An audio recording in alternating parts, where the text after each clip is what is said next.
Good morning, everybody. Thanks for being with us for this second morning session held here at the university. We are not going to go into the nooks and crannies of AI and into the details of AI. We are not to calculate the related algorithms, but we are going to see what the impact of AI for users, for companies, and we have 3 or 4 speakers coming from all walks of life. I am going to introduce them, and we have got Marc-Antoine Dilhac coming from Montréal University, and I think you have got cooperation agreements with Toulouse, and you work closely with the university here. You are a professor in economic sciences, and you are an expert in AI. We also have here Didier Mama, who is representing Decathlon today. You are in a totally different universe, and your career path is very enlightening. And we also have Jean-François Bonnefon, research at TSE, Toulouse School of Economics, and been working on autonomous vehicles for the European Commission. And you are an expert in AI psychology. So we are going to start with Didier Mama. You are in charge of the AI factory at Decathlon. And before going into the details of the activity of this AI factory, could we know more about you? Well, I studied physics and statistics, you know, and mathematics. And then I studied business, and I was awarded an MBA, and I realized that AI could be an asset for companies. I also have a master's degree in cognitive psychology, and that's quite essential to take into account the human dimension, especially in the digital transformation world we are living in now. And because we actually realize that the tech part is most simple. Mathematics and algorithms are nothing are not really difficult. What is really tricky is the optimization and the use by human beings. This requires a real command and real empowerment by the users, and that means educating the people in order for them to make the right choices. This is what you have been doing in Decathlon for a few years. I think you have been there for less than 2 years. Yes, that's the case. I worked in Madrid during 5 years, then I'm in Lille. Real thermic shock, so to speak, temperature shock, let's say, rather. And why did we set up this initiative at Decathlon? Is a retail industry. About 50% of jobs are should disappear in the future, will disappear to the benefit of AI. And some other trades or jobs will appear. They will be highly qualified, and the jobs are getting more and more data focused and oriented.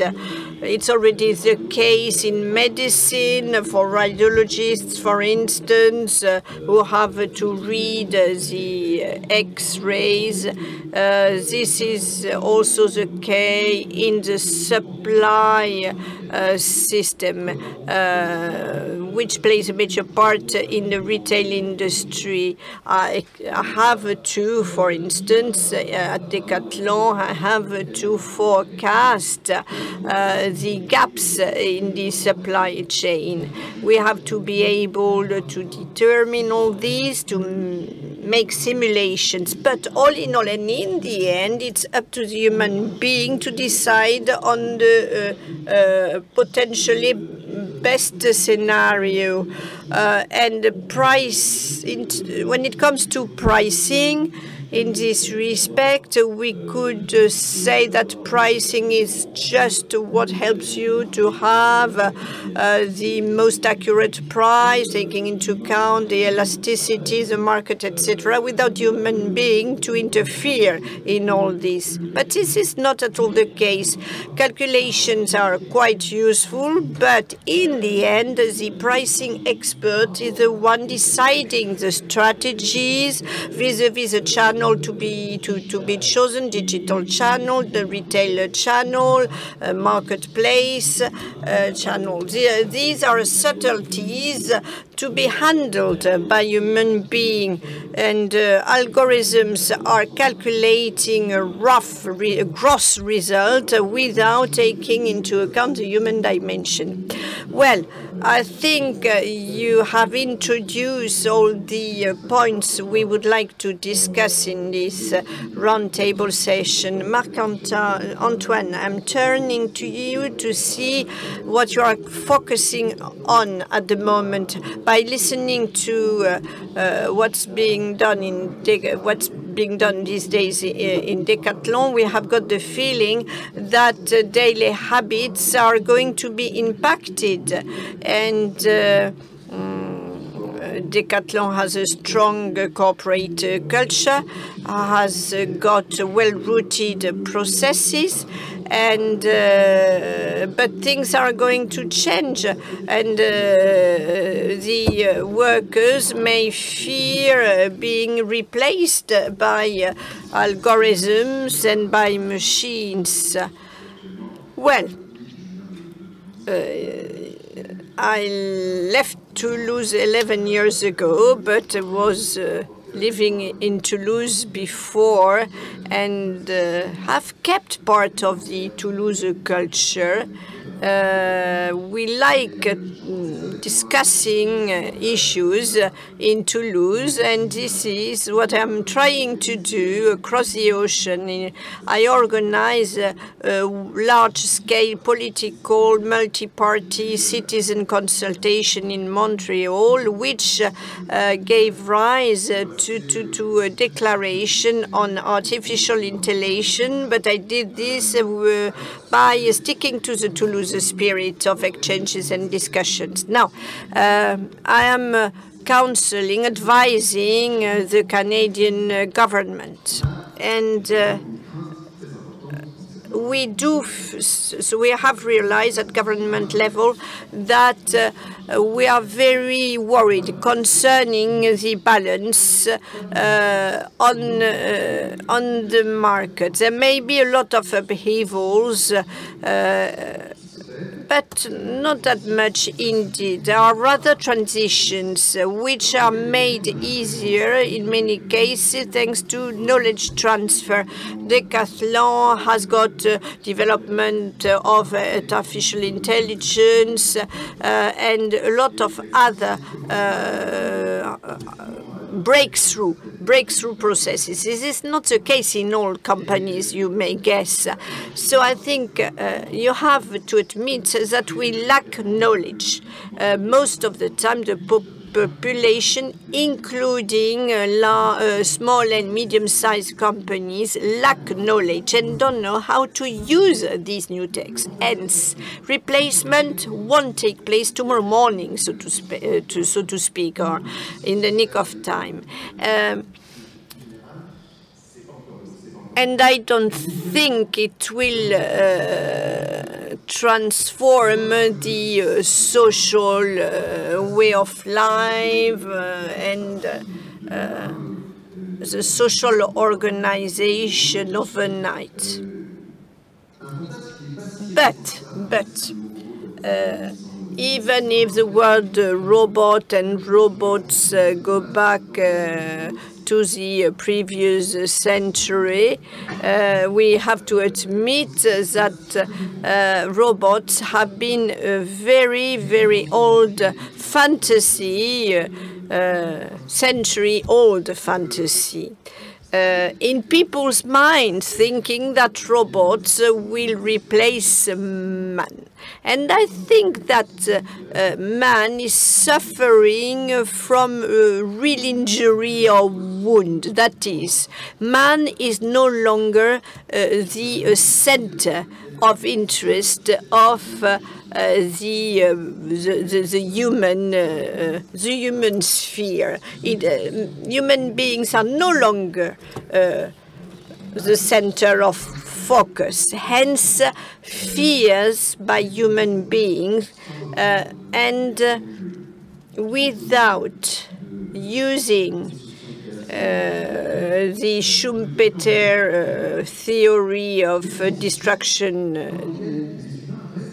destruction creation, we are fully aware of the fact that transition can take very long, can take 10 or even more years.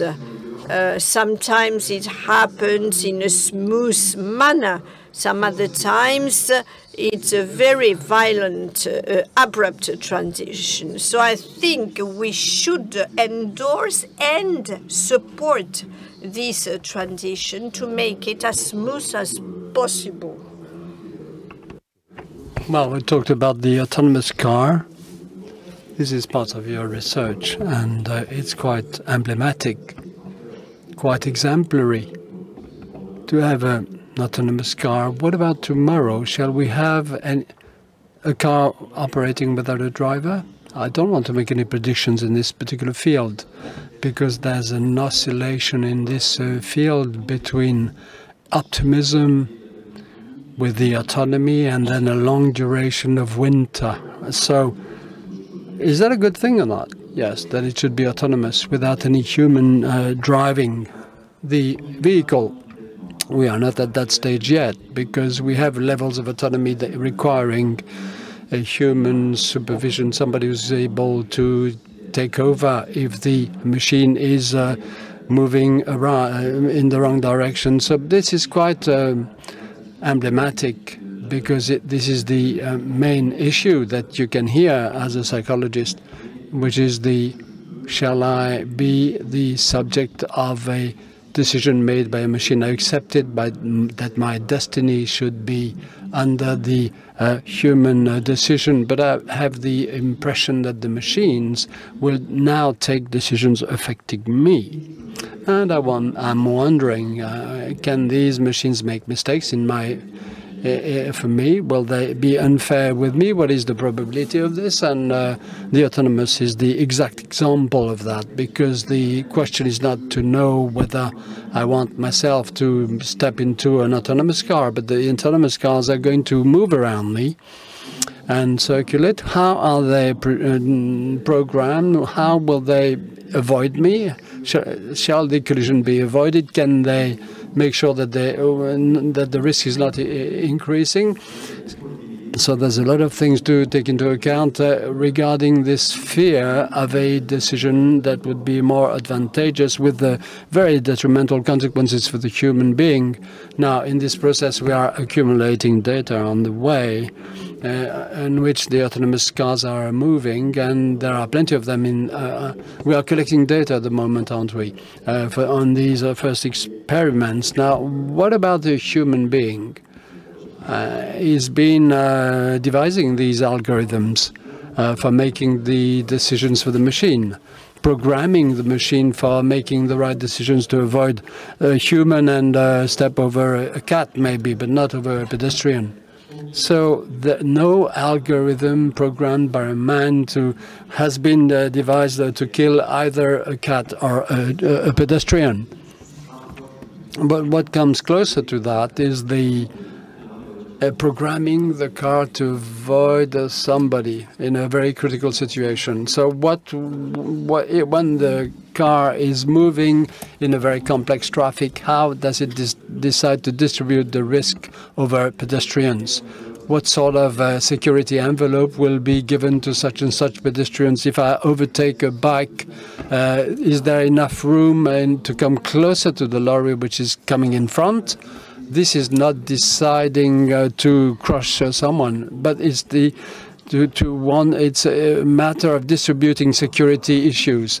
And even if this is not as telling as stepping over a grandmother, this is a more realistic regulation situations. And in this field, we have to, you have to understand that the car is not going to decide to kill you, but what sort of security will the car allow me? So there you have talked about the importance of data, because if we are talking about artificial intelligence, there are three reasons for that.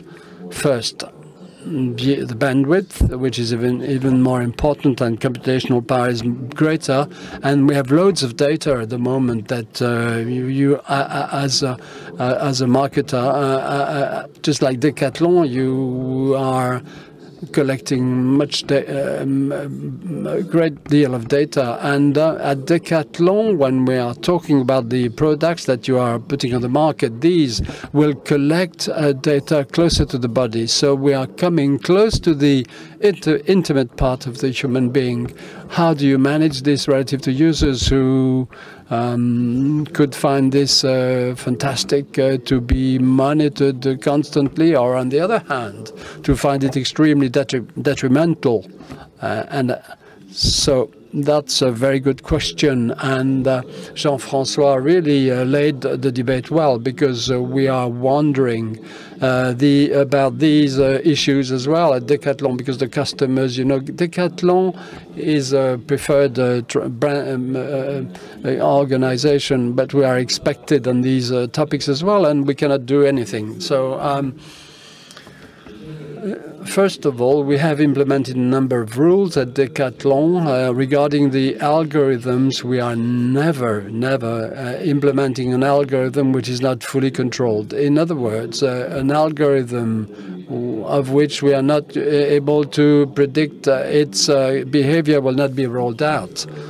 For example, why should I talk about this? Well, there are plenty of people who are using deep learning methods. These are very complex problems.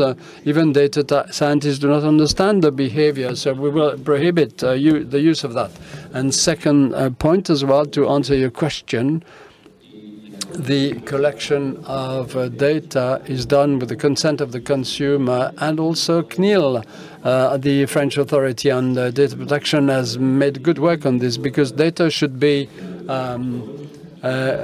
providing a service to the customer. For example, we are working on areas. You know that Decathlon is doing a lot of bikes, and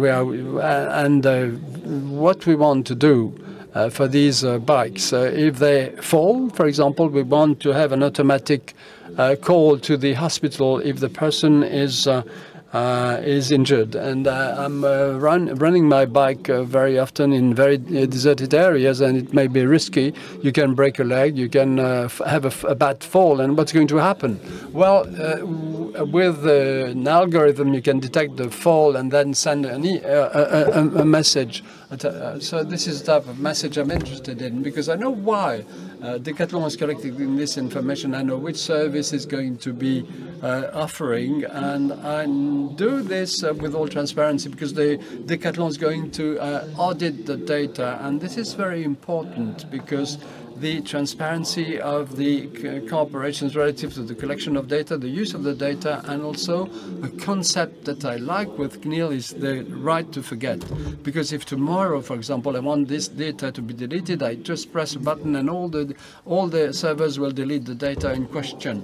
Well, yes, and I'm asking the question to you too. Shall we live with a mask as a result of this? Shall we enable ourselves to live anonymously without, because we have a banker's card, we have a credit card, we have a smartphone. Well, algorithms and these systems are not tracking persons with names. It's not that they can not do it, because there are various techniques to become anonymous for a set of data, but it's not of any interest to anybody. So the companies would like to have the profiles of consumers, and there again we have a maturity phase. We have reached a maturity phase, and we know that we know that the service wants to personalize, but it's not a collection of data which is important. So there, I'd like to make to come back to what you have said, in the sense that what is important, more than live with a mask, and to have explanations. And it's very important at this point to have explanations, because as of today, we will have a representative of the European Commission. What we want to guarantee through the law is the consent to the use of data, and this is definitely a model which is not operating well in terms of the use of data issues, because individuals should know. It's not whether they can tick such and such boxes for the use of data, and I would challenge anyone to, whether you have read all the paragraphs and all the terms for the use of data by registering on the summit. You didn't do it. It's very irritating. You don't do it. So we are providing our consent, which is not going to protect the consumer or the user. It will protect mainly the company or the institution to whom you give the consent. And it has been planned as such with this particular perspective. So today what is important is not to have a full control of all the terms of use, because it's impossible to get that. But on the other hand, what we can ask is to have an explanation of the use and the objectives of the use of data. And there are companies that are doing this very well. There are companies that are explaining that with a disclaimer what they are doing about our data. And there are companies and platforms on the internet who are doing it not so well.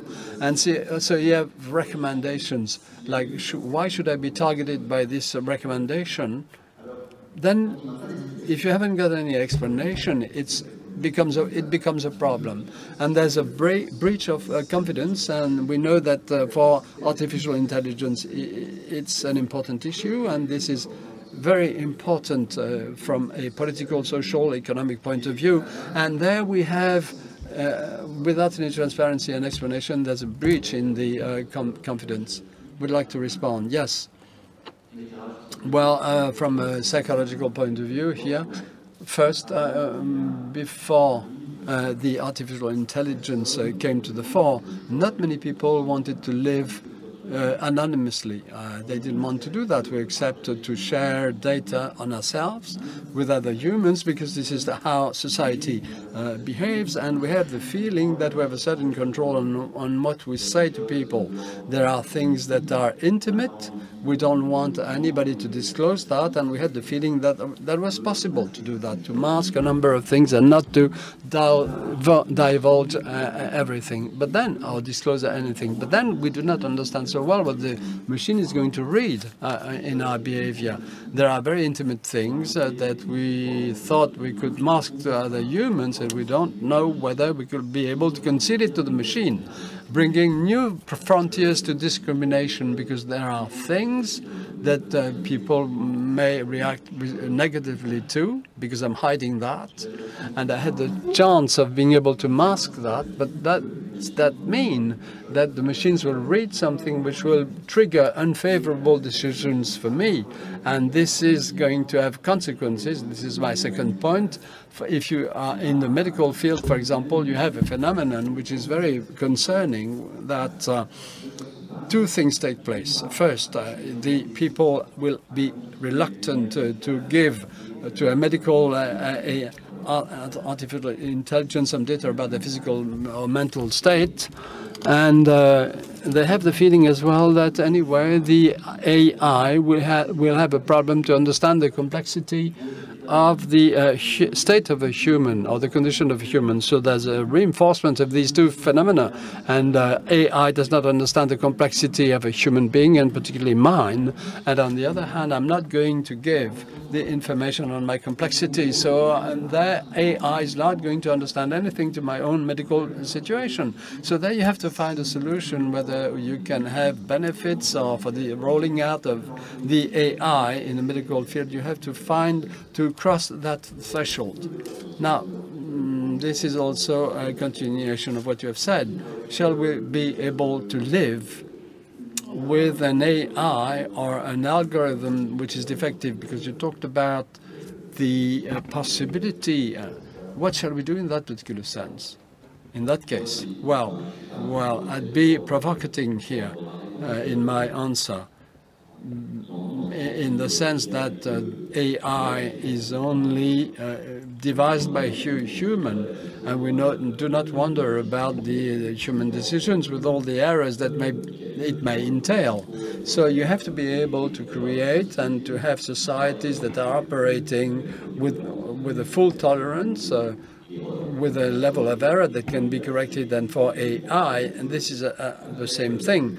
Now, I do believe you have to accept the possibility of errors, yes, right, and what has to be well nuanced, and this is very important. You should have a framework enabling you to do that, but also to have, what about benefit-risk ratio? I think it's important to say that, yes, there's a risk, but then the benefit is significantly higher by using AI than not by using it, and this is the case cited by Jean-François. You can see that in the medical, in the so-called accurate or precision medicine, at the moment there are coupling researchers in biology or genetics and engineers in artificial intelligence, enabling you to crunch millions of data and detecting signals, low signals, in order to have ultra-personalized processing. And when you do the benefit-risk ratio, you can see this is the key, because as Jean-François was saying, it's very important to really explain why and how, so that it can be intelligible, and you should leave experts explain that, while the experts can become not comprehensible, or you should take experts that are good teachers, but it's very important to take some time, as you said, and it's going to take some time. It's not going to be done in one day, and it has to be adopted, tested, and then there's a lot of work to be done on the part of the lawyer, of the legislator. You want to respond? Yes, I'd like to respond. It's very important here, the authorization that people are giving to the machine to make a mistake. There's a way in which human errors are perceived versus the machine's errors. We are not seeing the same thing in the error, because if a human is mistaken, you can see that there are variations in human performance. Sometimes people are not so good. They make a mistake, but they will not make the same mistake every day, because they were not well today. But if a machine is making a mistake, there's less variation in the machine, and if the machine is making a mistake, mistake, it's a very strong signal. It will continue to be wrong. And second thing as well, if people see that there is a bias in human decisions, I'll take an example. In the field of justice, we can see that the racialized persons tolerate to have less favorable decisions. Now, people know that it's very difficult to correct, because you can talk to any judge. I have observed a bias in the decision, you should correct it. And it will not work, and they know that. We do not know how to correct human errors. But then if you project that onto the machine, for the machine it should be the same thing. If the algorithm seems to have a bias against such and such a person, then there's nothing to be done. So it's wrong, because it's much easier to correct the machine than it is to correct a human's bias.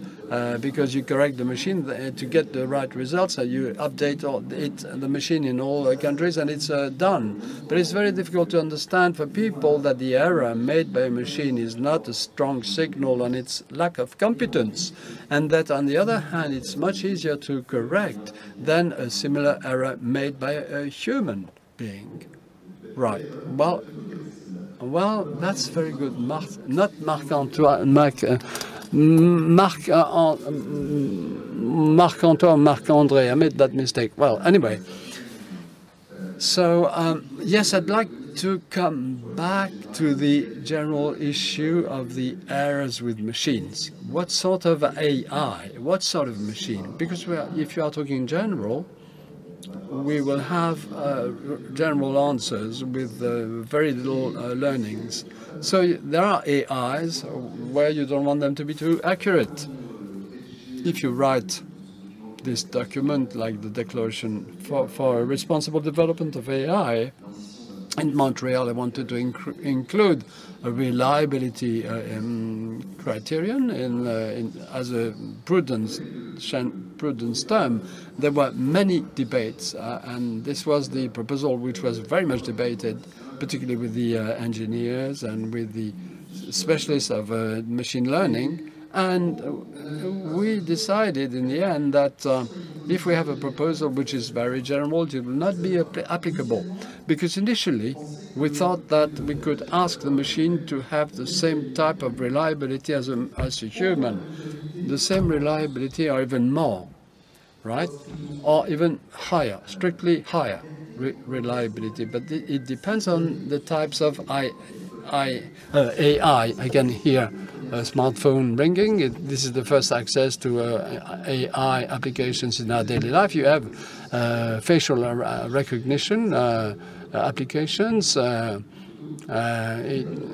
don't want it to be too precise. If you want to look for a certain photo, you will be able to correct the mistake. If you have a recommendation like Decathlon algorithm not recommending the right tent because you're going on a journey but you don't want to have such a tent, it's not such a big error, because given the volume of recommendations that are made and the gains that will be generated, it's not bad that the algorithm shouldn't be too precise. But then if you take aeronautics algorithm, which is a sector of cooperation between Montreal and Toulouse, you don't need to have a high reliability, which would be strictly superior to that of humans. You should have the same 100% reliability, just as well. And it should be 100.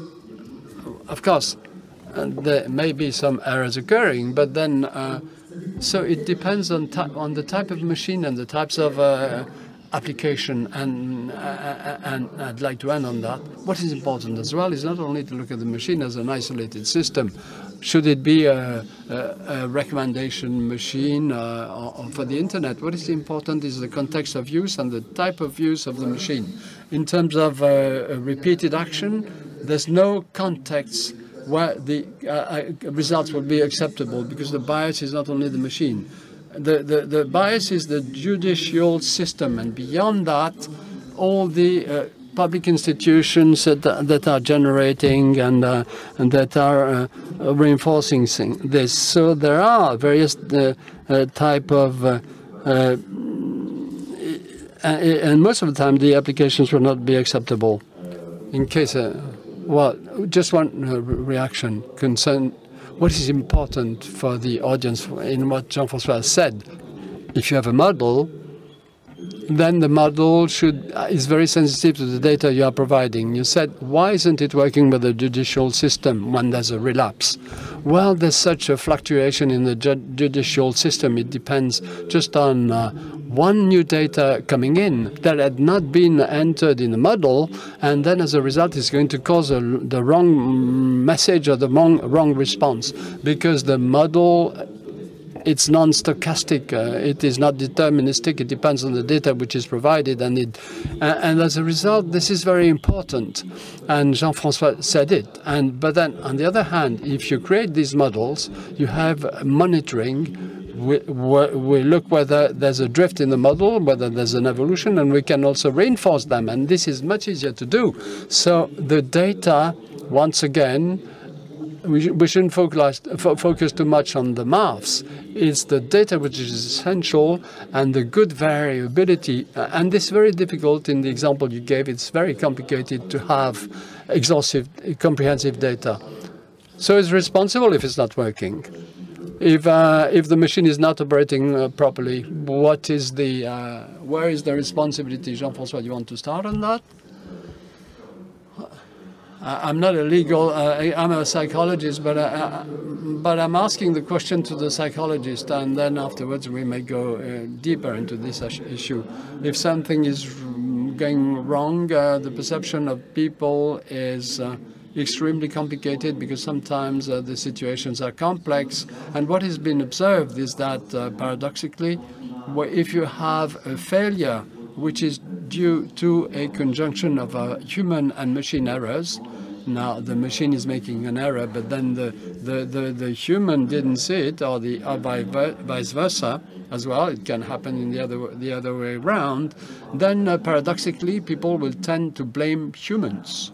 And we could think that given there's a mistrust of the machine, they would blame the machine. But in fact, what occurs in complex situations with multiple mistakes were made, humans find it easier to represent the error made by another human being. So it's more difficult for them to represent the machine error. So there are timeline issues as well, which I could explain. But a few years ago, there was an accident with an autonomous car which killed a pedestrian in Arizona, and that was a situation which was extremely complex.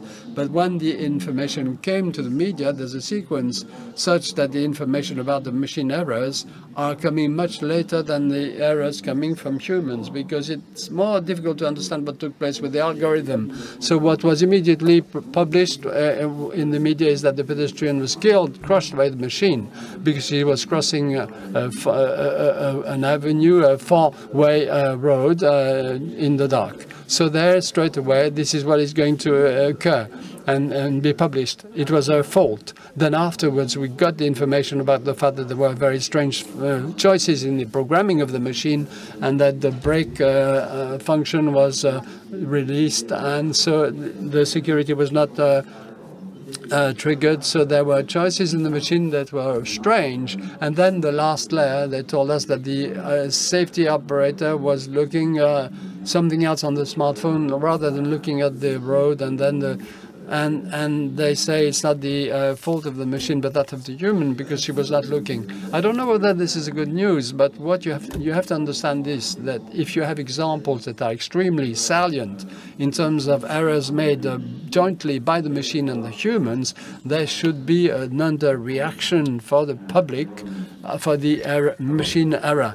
And we haven't got any legal.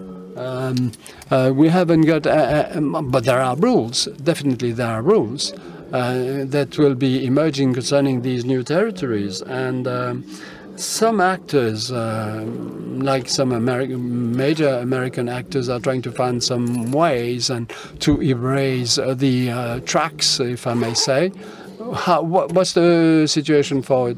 In terms of rules and regulations, it'll be very interesting to listen to the debate, where we will have some other contributions from public leaders and deciders. And In the States, I'm not sure whether it's good to frame the debate like that in terms of perception, but I'd like to come back to the responsibility issue, and I'll see whether I can answer the situation in the States. Now, in terms of responsibility, when there was this accident you referred to, Jean-François, it triggered a very, very negative reaction in the media and the population, because you cannot trust the machine as a result. Now, in 2022, I'm not sure that the reaction would be exactly the same, because I don't know. I don't think so. I think that we got accustomed to the introduction of new objects and new artifacts, doing things not by themselves, but to whom we cannot attribute or assign a responsibility, because there's a form of responsibility, but that there's no. In that case, we got accustomed to these new machines and to the fact that there are errors that can be made, but less than with humans. However, we would like to assign to a certain decision chain a responsibility, and it's not a scope in itself. There is always a human responsibility, and any organization is going to assume the fact that there is a human responsibility. An example here, concerning the state, and there was a debate headed the consultation of the Council of Europe on the convention, which was formulated recently, which is being debated still. And now in this consultation, the issue, the focal point of the international dispute was the facial recognition system. Now, should we prohibit them or not? Well, the debate is blocked if we talk about banning these systems, even if we are talking about facial recognition systems for police purposes.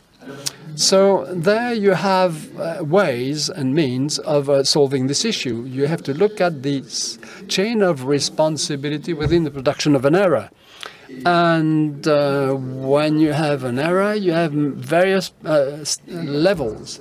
And the responsibility, if the error has not been corrected with corporations, then you have to escalate in the administration level to the legislator or to executive committee, which took the decision to roll out these systems, and then we warn those who have been rolling out the system, and if there's no correction, we give them another chance, and then afterwards, if there's no correction, we ban the system. Now, who is responsible for that decision? Of course, humans are responsible for the decision. This is part of the answer. Now, 30 seconds. I just would like to give the other part of the answer.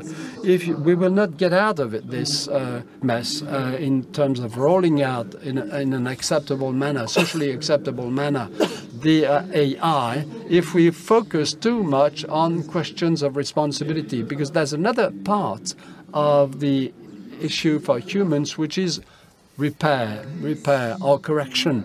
Now, if we implement correction procedures that are quicker for an error which is more quickly corrected, then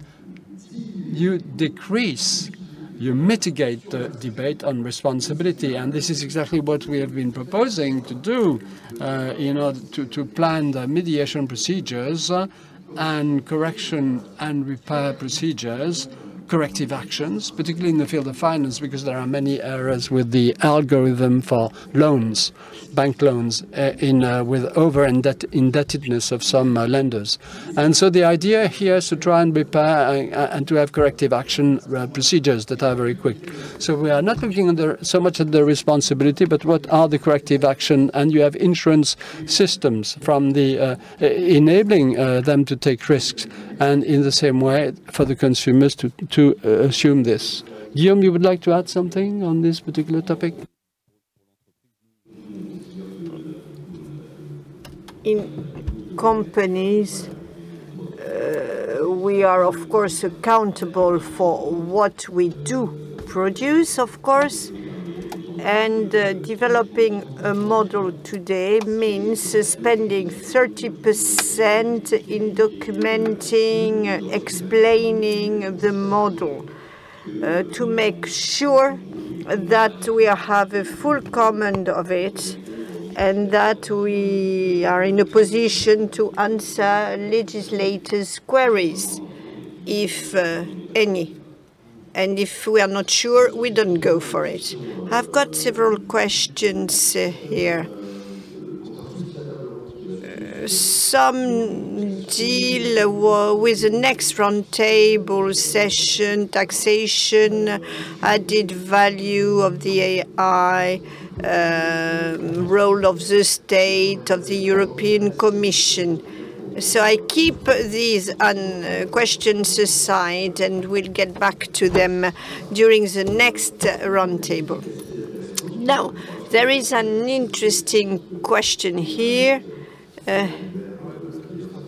AI, someone alluding to AI winter, the AI winter. Should we be scared? This is not at all my feeling. Actually, we have had the Deep Mind Week. We just had this week, and the report was produced, and I haven't had the time to go into the details of it, but everybody is really excited, enthusiastic, because because there is a new concept, being able to reconcile, combine several tasks together. This is made possible thanks to a model able to be more and more flexible, to have a better and more cognitive flexibility. This should be a major step in the development of general AI. So I don't really think we are going to talk of winter for AI today or tomorrow.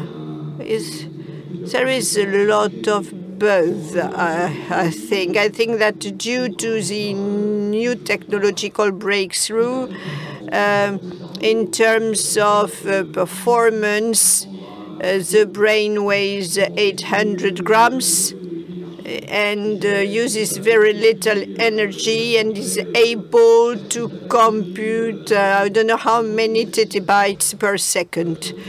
And machines are not able to do this yet. Some other scientists will say exactly the contrary, but with 0.1 bits with silicon computers, nothing is going to happen. We have to wait for quantic computers, which will have a much greater computing capacity to expect more. There are already some breakthrough in this area, but I am not sure it's going to happen very quickly. I'll be dead when it becomes operational in the next 10, 15 years. There'll be interesting developments and breakthrough. Let's relax. Let's relax. Are you relaxed, Marc-Antoine? Well, AI winter, no AI winter. This is not the issue, actually. We have got new tools, we have got new techniques, new mature technologies, but in quite an old setting, so to speak. Is AI going to slow down? If you stick to the current statistical and probabilistic models,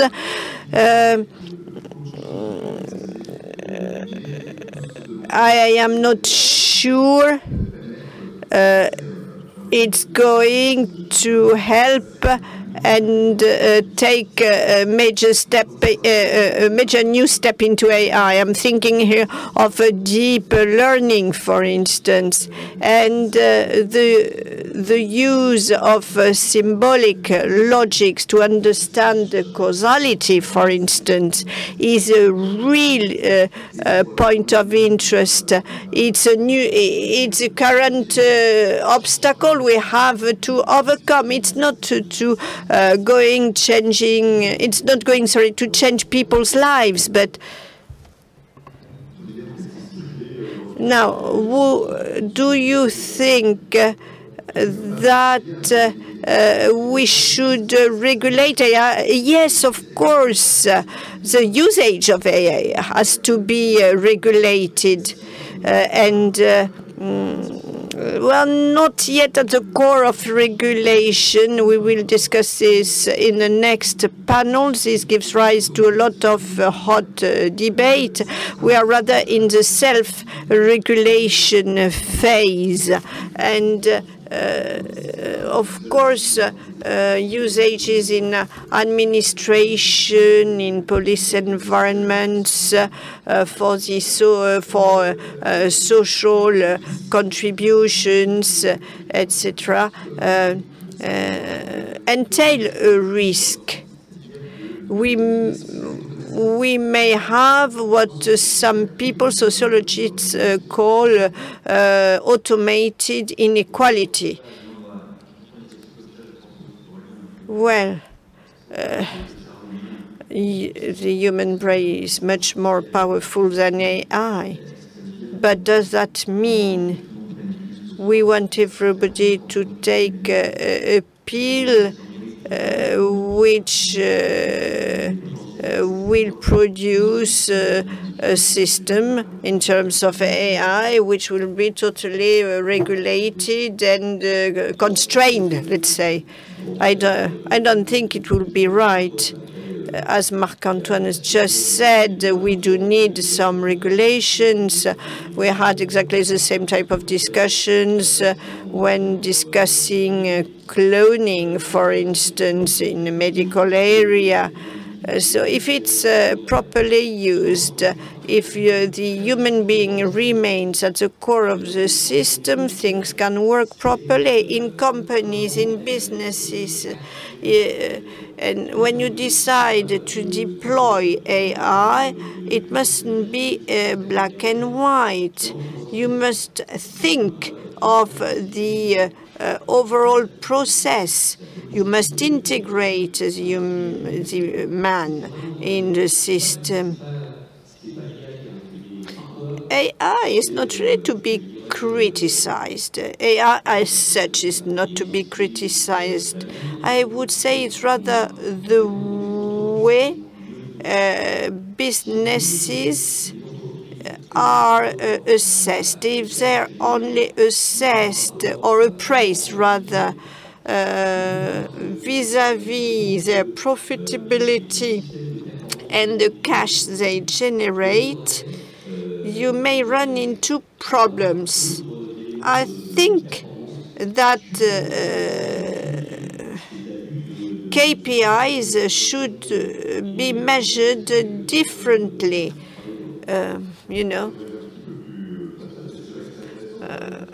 Quite interesting what you're saying.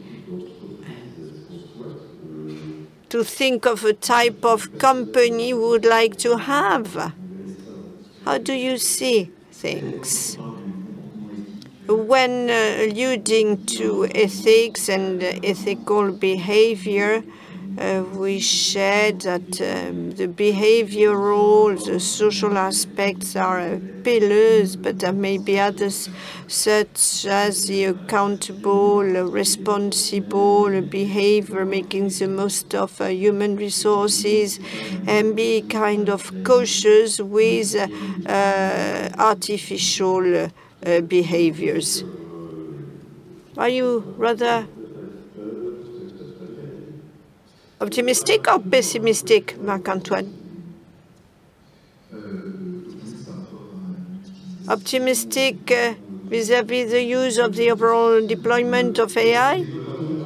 Or can we Tell your own truth, please.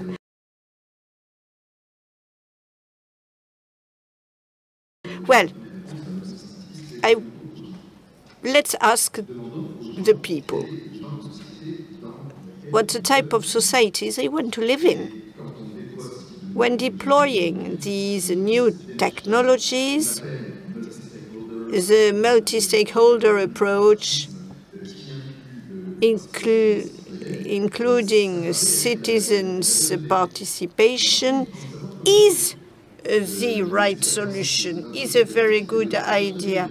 Experiences across the oceans are not quite the same, I must say. In Canada, we had two different types of consultations on AI, ones which led to the declaration I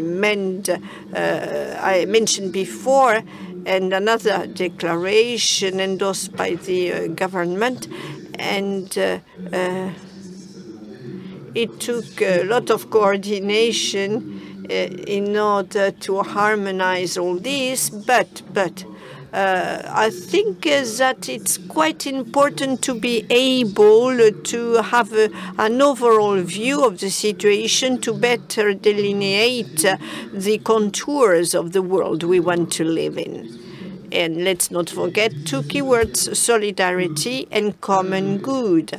And the use of AI can enhance solidarity.